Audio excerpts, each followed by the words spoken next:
Paramyxoviruses. We have gone through influenza virus, which belongs to Paramyxovirus. Now, let's move to another group of viruses that also can spread through the respiratory route, Paramyxovirus. They are measles, mumps, parainfluenza, and respiratory syncytial virus, RSV. Start from a case. A 14-year-old boy presents fever and conjunctivitis for 3 days. The child is pale and febrile at 40 Celsius. His buccal mucosa has multiple blue-gray spots, and he has a maculopapular rash. The rash started on his face but has spread to his body. He was never vaccinated. Try to answer the 3 questions. What is the disease? Why did the person become infected? And how do we treat the patient and protect others? We will come back to this case after we discuss the paramyxoviruses. Similar to orthomyxoviruses, paramyxoviruses can infect humans through mucous membrane. That is why they are called myxovirus. But compared with orthomyxoviruses, paramyxoviruses have some different characteristics. The virion is spherical, pleomorphic, 150 to 300 nanometer in diameter, helical nucleocapsid. Genome, negative sense, single-stranded RNA, linear, non-segmented. This is different from flu virus, which has segmented genome. Envelope contains viral HN and F glycoproteins. HN has similar activities with HA and NA. F glycoprotein makes the fusion of host cells.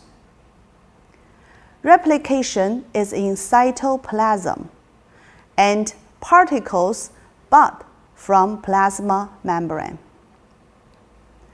The HN glycoproteins of paramyxoviruses are more antigenically stable than those in influenza A viruses, but antigenic differences have been reported over time. The viruses are highly infectious. Diagram shows the structure of paramyxoviruses. Non-segmented RNA, helical nucleocapsid, spikes on the envelope, HN and F protein. The F protein promotes fusion of the envelope with the plasma membrane. Paramyxoviruses are able to induce cell-to-cell fusion, thereby creating multinucleated giant cells. Measles virus has only one serotype. Humans are the only natural hosts.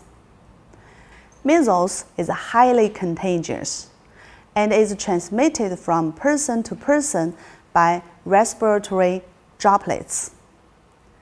Clinical manifestation includes the acute measles illness and SSPE. Measles is a serious febrile illness. The incubation period lasts 7 to 13 days. The classical symptoms of measles include 4-day fevers and 3 Cs: cough, coryza, runny nose, and conjunctivitis, red eyes. The disease is most infectious during this time. After 2 days of prodromal illness, the typical mucous membrane lesions known as Koplik spots appear. The Koplik spots on the mucosa of the cheeks and the tongue appear as irregularly shaped, bright red spots, often with a bluish-white central dot. Within 12 to 24 hours of the appearance of Koplik spots, the exanthem of measles starts below the ears and spreads over the body.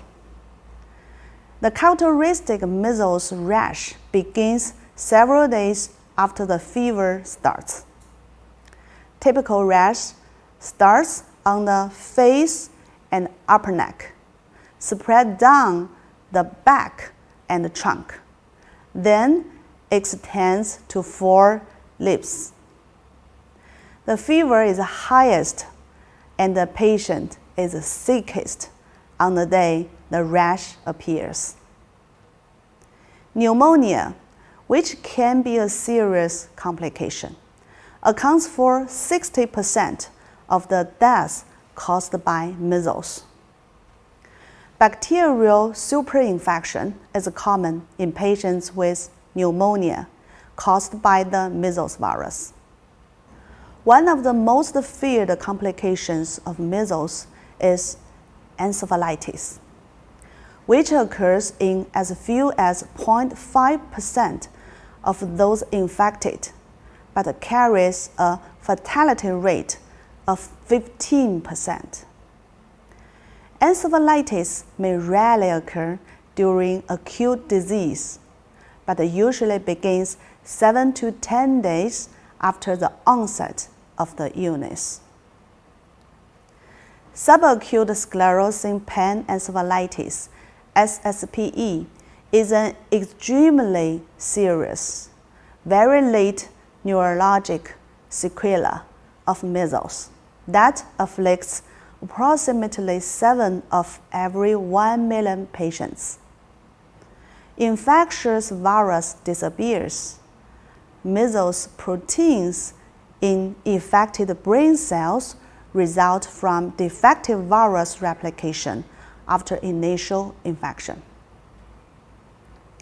Recommended you to watch House MD series episode 2 of season 1 if you have time.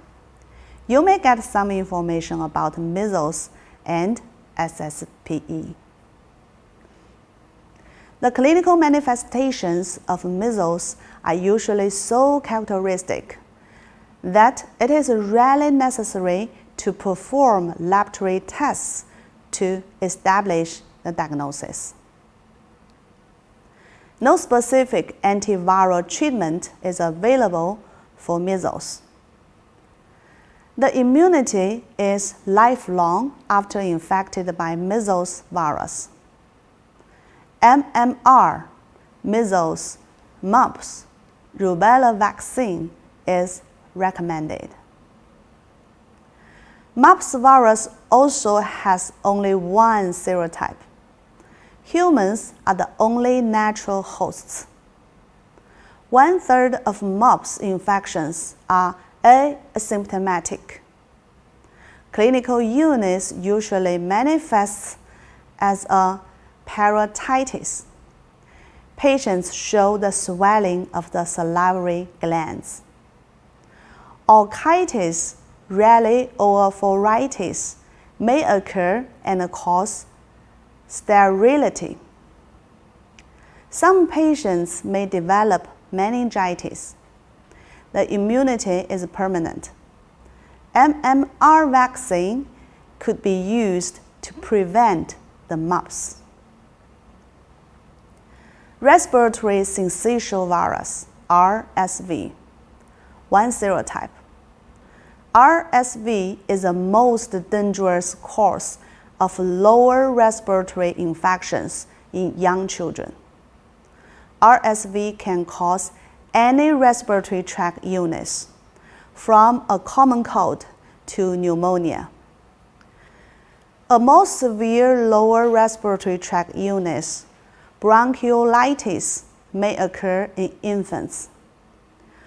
Bronchiolitis is usually self-limiting, but it can be fatal in premature babies, persons with underlying lung disease, and immunocompromised people. No vaccine is currently available for RSV prophylaxis. Parainfluenza virus. 4 serologic types within the parainfluenza genus are human pathogens.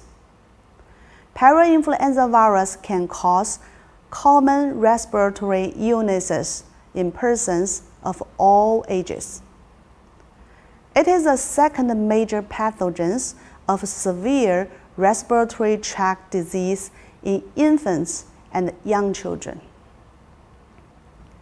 Type 1, 2, and 3 are associated with laryngeal tracheal bronchitis, croup. Type 4 causes only mild upper respiratory tract infection in children and adults. Reinfections are common. No specific antiviral agents are available. No effective vaccine so far. These are the Paramyxoviruses. Okay, back to the case. What virus is he infected with? Based on the typical symptoms and signs, high fever, conjunctivitis, Koplik spots, and a rash from head to trunk, the preliminary diagnosis can be measles. We can easily diagnose this condition by the characteristic clinical features without relying on the lab test. Why did he become infected? Measles is transmitted by aerosols. There are some serious complications, such as pneumonia and encephalitis.